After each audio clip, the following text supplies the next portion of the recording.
कहानी है हमारे हीरो एनमा की, जिसे गलती से एक दूसरी दुनिया में बुला लिया जाता है।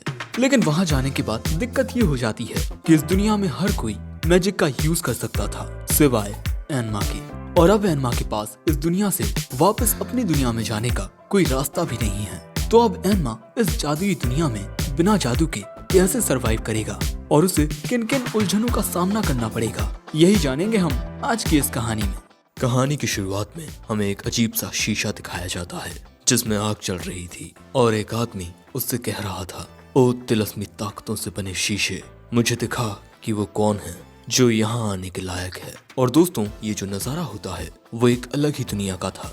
अब इसके बाद हमें जापान में एक हाई स्कूल का सीन दिखाया जाता है जहाँ कुछ स्टूडेंट्स स्वॉर्ड्समैनशिप में मुकाबला कर रहे थे। लेकिन इस मुकाबले में हमारा हीरो जीतता है। हमारे हीरो का नाम है एनमा। अब इसके बाद जो एनमा के क्लासमेट्स होते हैं वो उसकी स्वॉर्ड्समैनशिप काबिलियत की बहुत तारीफ करते हैं और कहते हैं कि कल होने वाले मुकाबले में आप ही जीतेंगे। और इसके बाद हमें जानने को मिलता है कि एनमा एक बहुत ही मेहनती लड़का है। लेकिन तभी एनमा देखता है कि उसका एक साथी प्रैक्टिस के दौरान गिर जाता है। दोस्तों, इसका नाम कोइतो है और ये काफी इनएक्सपीरियंस्ड है।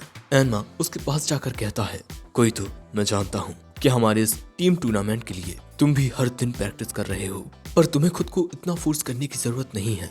पर कोइतो कहता है, मैंने ये क्लब इसीलिए ज्वाइन किया क्योंकि मैं आपकी तरह बनना चाहता था। आप कभी हार नहीं मानते और हर दिन कड़ी मेहनत करते हैं।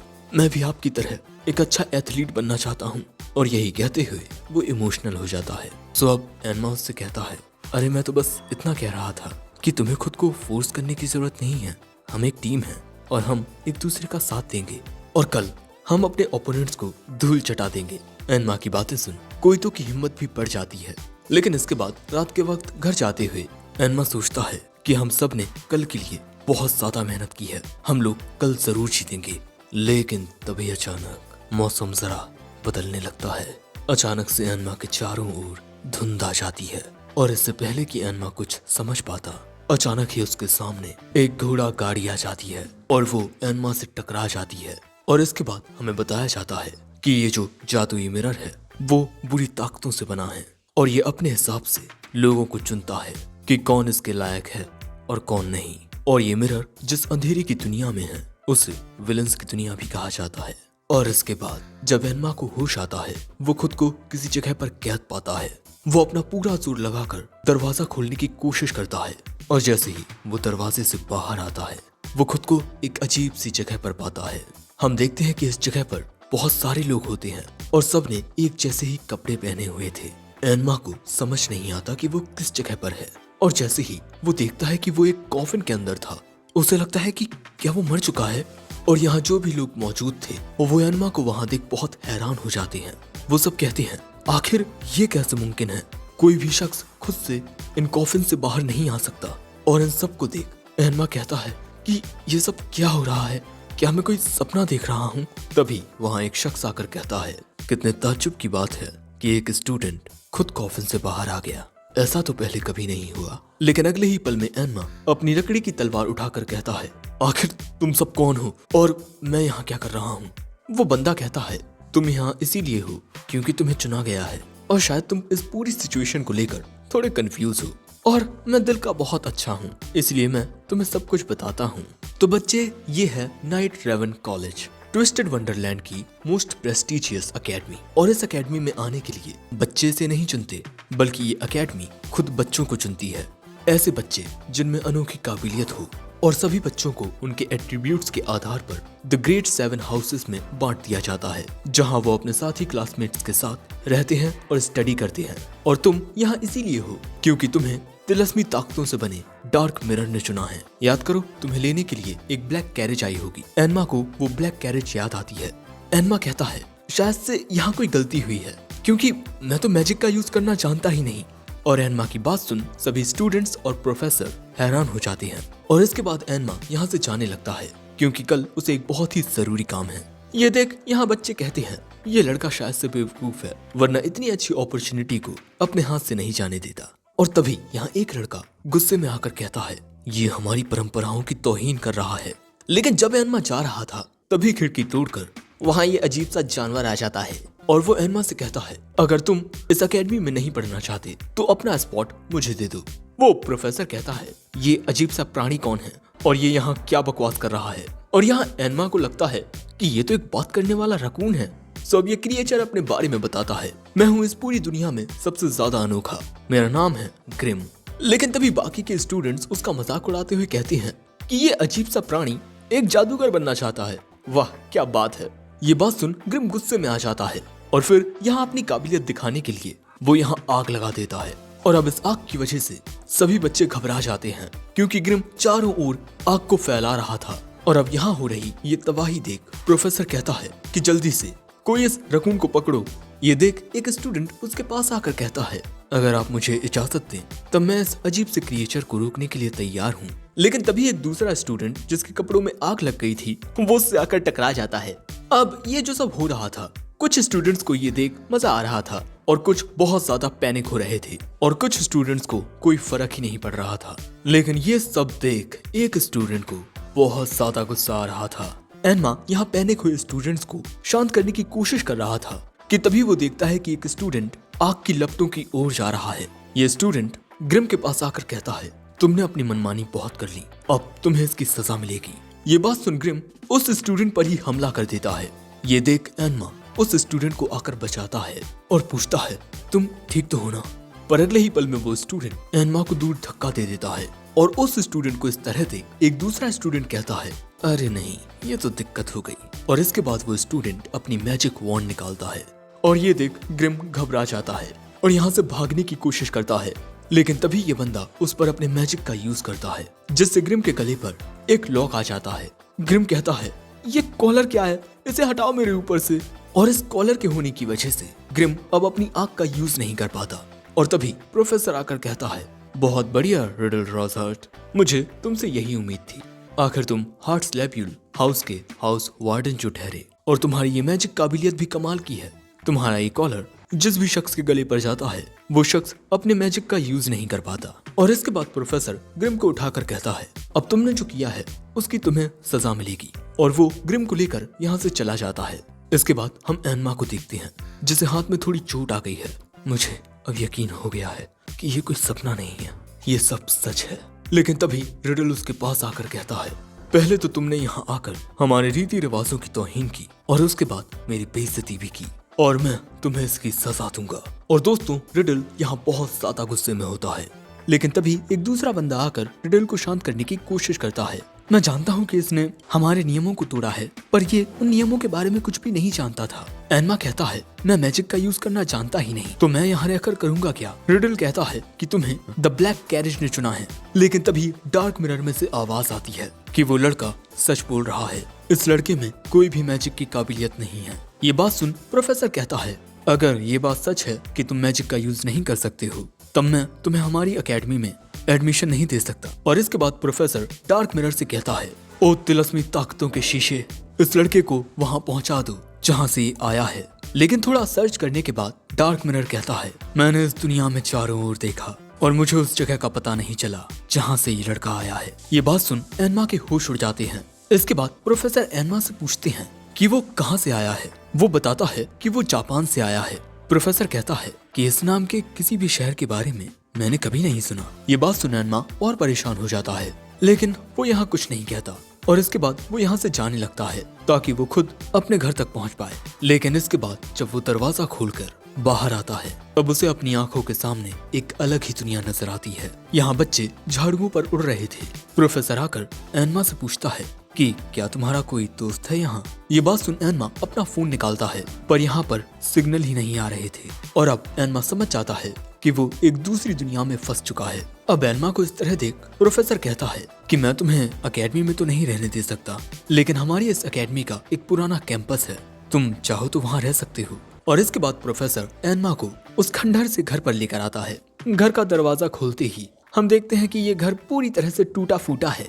लेकिन जैसे ही एनमा अंदर आता है ऊपर लटक रहा एक झूमर नीचे गिर जाता है और तभी अचानक एनमा को इस घर में से कुछ अजीब सी आवाजें आने लगती हैं। प्रोफेसर बताता है कि कुछ भूत यहाँ रहते हैं और इसके बाद ये भूत एनमा को डराने की कोशिश करते हैं। लेकिन एनमा कहता है, वाओ, इस दुनिया में हम बिना सुपरनेचुरल पावर्स के भी भूतों को देख सकते हैं। हाय, आज से मैं आपका नया हाउसमेट हूँ। ये भूत समझ जाते हैं कि ये एनमा को नहीं डरा सकते। ये बेचारे खुद ही डरे हुए लगते हैं। लेकिन तभी प्रोफेसर कहते हैं, हम तुम्हें यहाँ रहने की इजाजत तो दे सकते हैं, पर अपने लिए खाने और कपड़ों का इंतजाम तुम्हें खुद करना होगा। I have an idea. कैसा रहेगा अगर तुम स्कूल में साफ सफाई का काम करने लगो? उस काम के तुम्हें पैसे भी मिलेंगे। एनमा ये काम करने के लिए तैयार हो जाता है और इसके बाद एनमा एक पुराने से बिस्तर पर लेटकर सोचता है, अब इस बात पर मुझे यकीन हो चुका है कि मैं एक दूसरी दुनिया में आ चुका हूँ, लेकिन मैं इस दुनिया से अपने घर वापस कैसे जाऊंगा। अब इसके बाद अगला दिन आता है और आज एनमा को काम मिला है, उसे डिज्नी के इन विलन्स की मूर्तियों को साफ करना है। पर एनमा सोचता है कि यहाँ ये डिज्नी के विलन्स की मूर्तियाँ क्यों हैं? तभी यहाँ ये दो स्टूडेंट्स आते हैं और अब ये दोनों एनमा को इन महान विलन्स के बारे में बताते हैं। सबसे पहले ये मोहतरमा, ये हर दिन मिरर मैजिक का यूज किया करती ताकि ये सबसे ज्यादा सुंदर बनी रहे। और उसके बाद ये थॉर्न फेरी, जिसे अब तक का सबसे ज्यादा रूथलेस और पावरफुल स्पेल कास्टर माना जाता है। और फिर आता है the sorcerer of the Sands, इसने सुल्तान की बेटी को एक गलत आदमी के कब्जे से बचाया था। और फिर आता है किंग ऑफ अंडरवर्ल्ड, और इसने अकेले ही डीमंस और इविल स्पिरिट्स की एक पूरी आर्मी को हराया था। और इसके बाद आता है किंग ऑफ बीस्ट्स, जो कि एनिमल किंगडम का एक बहुत ही चालाक राजा था। और फिर आती है सी विच, जो समुद्र की गहराइयों में रहती थी और उसे लोगों की मदद करना बहुत पसंद था। और फिर आखिर में आती है क्वीन ऑफ हार्ट्स। ये एक ऐसी रानी थी जो हर एक चीज में डिसिप्लिन रखती थी और हर किसी को इसके द्वारा बनाए गए नियमों का पालन करना पड़ता था। और अगर कोई थोड़ी सी भी गलती करता तब उसे इसकी कीमत अपनी जान देकर चुकानी पड़ती। ये सब सुन एनमा कहता है, मुझे ये बताने के लिए शुक्रिया। वैसे दोस्तों, इस बंदे का नाम है एस और इसके साथ वाले बंदे का नाम है ड्यूस। और दोस्तों, यहाँ इन तीनों की दोस्ती हो जाती है। एस कहता है, उस अजीब से प्राणी का क्या हुआ होगा जिसने कल सेरेमनी में आग लगा दी थी? तभी यहाँ पर वही अजीब सा प्राणी ग्रिम आ जाता है। दोस्तों, इसे एकेडमी से बाहर नहीं निकाला गया है, लेकिन ये एनमा के स्टूडेंट स्पॉट की जगह लेना चाहता है और ये यहाँ पर फिर से लड़ने वाला था। लेकिन इस बार एनमा इस झाड़ू से इसे रोक देता है। लेकिन हाँ, वो इस पर झाड़ू से हमला नहीं करता, बल्कि वो इसे पकड़ लेता है और उससे पूछता है कि आखिर वो इस एकेडमी में आने के लिए इतना बेकरार क्यों है। ग्रिम बताता है, मैं एक जीनियस हूँ और एक महान मैजिशियन बनना मेरी किस्मत में लिखा है। लेकिन एस को उसकी बात पर यकीन नहीं होता। ग्रिम बताता है कि वो एक लंबे वक्त तक उस ब्लैक कैरेज के उसके पास आने का इंतजार करता रहा, लेकिन वो ब्लैक कैरेज कभी उस तक आई ही नहीं। इसीलिए ग्रिम खुद ही इस एकेडमी तक आ गया और उसने फैसला किया कि चाहे कुछ हो जाए वो अपने ख्वाब को पूरा करके रहेगा, वो हार नहीं मानेगा। इसकी बातें सुन एनमा को कोइतो की याद आ जाती है और वो उससे कहता है, तुम सही सोचते हो, तुम्हें कभी भी हार नहीं माननी चाहिए। लेकिन तभी एस कहता है कि बाकी सब तो ठीक है, लेकिन एकेडमी में सिर्फ वही पढ़ सकता है जिसे चुना जाता है, और क्योंकि तुम्हें चुना नहीं गया है इसीलिए तुम भी इस एकेडमी में नहीं पढ़ सकते हो। पर उसकी बातें सुन ड्यूस उसे चुप रहने को कहता है और कहता है कि तुम्हें दूसरों की फीलिंग्स की इज्जत करनी चाहिए। पर इस बात पर ध्यान दिए बिना ही एस यहाँ से जाने लगता है। लेकिन ग्रिम यहाँ गुस्से में आ चुका था। वो एस से लड़ने का मन बना लेता है और इसके बाद वो अपनी आग से एस पर हमला करता है। लेकिन एस अपने मैजिक का यूज करके ग्रिम की आग को मिटा देता है और इसके बाद ये दोनों लगातार एक दूसरे पर हमले करने लगते हैं। और तभी अचानक इनकी लड़ाई के दौरान एक पुतले में आग लग जाती है। ये देखते ही ग्रिम यहाँ से घबराकर भाग जाता है और एनमा पानी से आग बुझा देता है।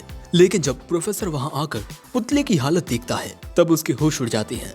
वो बहुत ज्यादा गुस्से में आकर इन तीनों को डांटने लगता है और इन तीनों को ही वो स्कूल से निकाल देता है और यहाँ से जाते हुए कहता है, शाम होने तक तुम तीनों यहाँ से चले जाना। ड्यूस पैनिक में आकर कहता है, अरे एक ही दिन तो हुआ था आए, अब वापस जाना पड़ेगा। सो अब ड्यूस प्रोफेसर के पास जाकर उनके सामने गिड़गिड़ाता है और कहता है कि प्लीज हमें माफ कर दीजिए। सो अब प्रोफेसर वहाँ रुक कर कहता है, मैं तुम्हें माफ कर दूंगा पर मेरी एक शर्त है।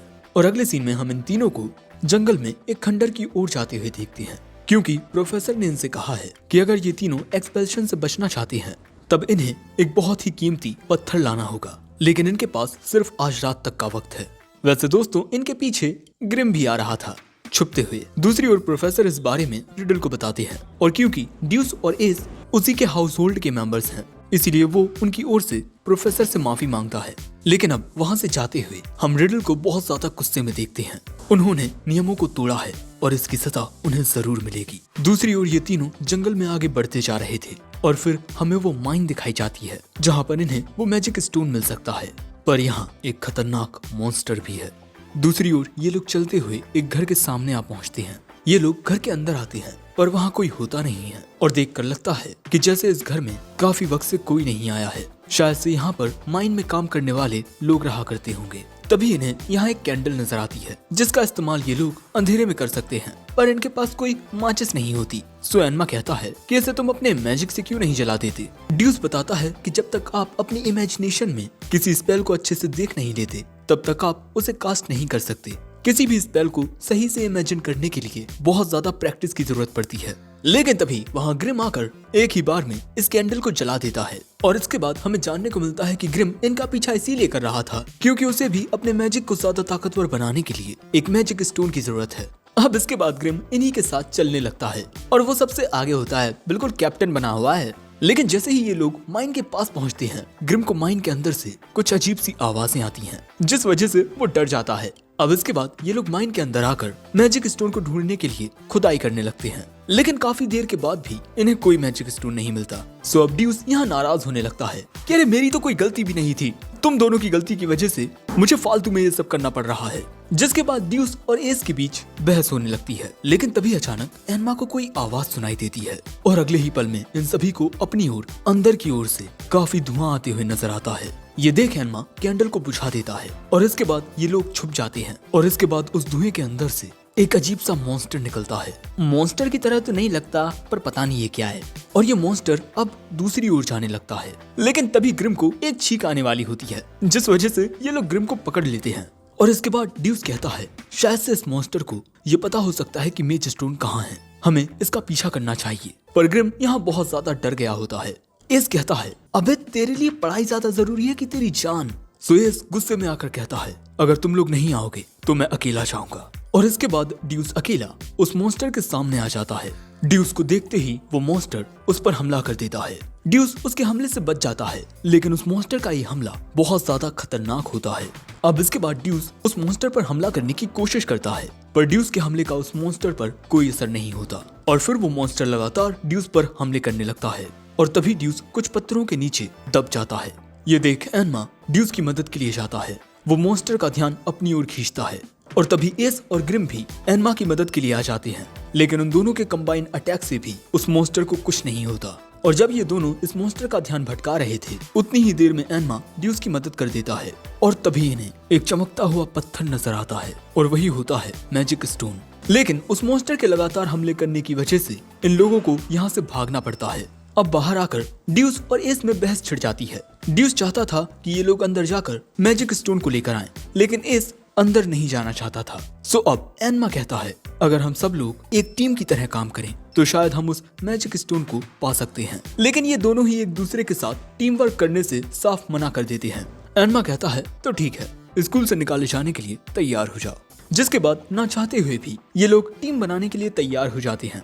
अब एनमा माइन के अंदर जाकर मॉन्स्टर का ध्यान भटकाता है और उसे अपने साथ माइन के बाहर ले आता है। और इसके बाद एस उस मॉन्स्टर पर कई हमले करता है, पर वो मॉन्स्टर उसके हमलों से बच जाता है। लेकिन इसके बाद एस कंसंट्रेट करके उस मॉन्स्टर पर अटैक करता है और तभी ग्रिम भी अपनी आंख से हमला करता है। इन दोनों का मैजिक आपस में जुड़कर काफी खतरनाक हो जाता है। और अब बारी आती है ड्यूस की। ड्यूस भी अपने मैजिक से उस मॉन्स्टर पर हमले करने लगता है, जिससे वो मॉन्स्टर थोड़ा कमजोर हो जाता है पर हारता नहीं है। सो अब ये लोग फिर से एक कंबाइंड अटैक करते हैं और इस बार इनके कंबाइंड अटैक से वो मॉन्स्टर हार जाता है। और अब इसके बाद ये लोग बहुत खुश होते हैं और इसके बाद ये सभी एनमा के प्लान की तारीफ करते हैं कि ये एनमा के प्लान की वजह से ही उस मॉन्स्टर को हरा पाए हैं। लेकिन अगले ही पल में वो मॉन्स्टर फिर से खड़ा उठता है और इन सब पर हमला कर देता है। लेकिन तभी अचानक उस मॉन्स्टर में एक अटैक आकर लगता है और उस एक हमले से वो मॉन्स्टर वहां खत्म हो जाता है। हम देखते हैं कि यहाँ पर रिडल आ चुका है और उसने अपने एक ही हमले से उस मॉन्स्टर को खत्म कर दिया था। ड्यूस और एस रिडल को थैंक्स कहते हैं उनकी मदद करने के लिए, पर रिडल कहता है मैं यहाँ तुम्हारी मदद के लिए नहीं आया हूँ, बल्कि तुम दोनों को सजा देने के लिए आया हूँ। तुम दोनों ने रूल्स को तोड़ा है और अब तुम्हें इसकी सजा मिलेगी। और इसके बाद रिडल के सोल्जर्स इन दोनों को हिरासत में ले लेते हैं। एनमा पूछता है कि अब तुम उन दोनों के साथ क्या करोगे। रिडल कहता है कि मैं जो भी करूं इससे तुम्हारा कुछ भी लेना देना नहीं है। अब इसके बाद एनमा माइन में आकर उस मैजिक स्टोन को हासिल कर लेता है, लेकिन बहुत ज्यादा मैजिक पावर खर्च करने की वजह से ग्रिम बहुत ज्यादा थक चुका था। तभी उसे एक स्वादिष्ट खुशबू आती है। वो उस मॉन्स्टर के रियूज के पास आता है और उन्हें खाने लगता है और इसका स्वाद उसे बहुत अच्छा लगता है। अब इसके बाद जब हेडमास्टर को वो मैजिक स्टोन मिलता है तब वो यहाँ एनमा से काफी इम्प्रेस हो जाती हैं